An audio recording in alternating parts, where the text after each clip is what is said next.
अगर आप भी चाहते हैं टॉप म्यूजिक भोजपुरी का ऑडियो वीडियो सबसे पहले आप तक पहुंचे, तो लाल बटन को दबाकर चैनल को सब्सक्राइब करें और साथ में बेल आइकन को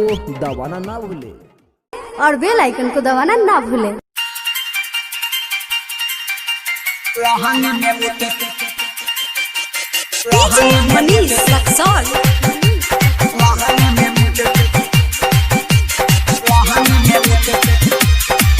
म्यूजिक बाय प्रकाश चंद्रवंशी।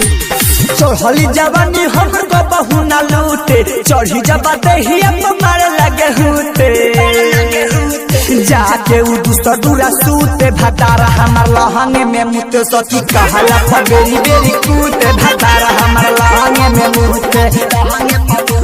चढ़ली जवानी हमर को बहु ना लूटे, चढ़ी जबा दही मारे लगे हुते, जाके उ दूसरा दूरा सूते भतारा हमार लहंगे में मुते, सखी कहला था बेरी बेरी कूते भतारा हमार लहंगे में मुते।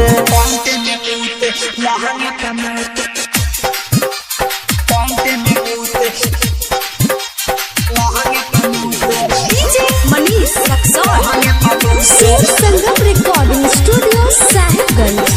माई बाप के लहंगा दी हल हो जाई बेकार हो,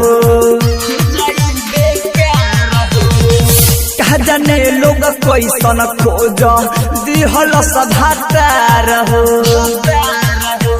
कहला पबतिया के गूते भतारा हमार लहंगे में मुते, आहा हिरतिया के उठे भतारा हमार लहंगे में मुते।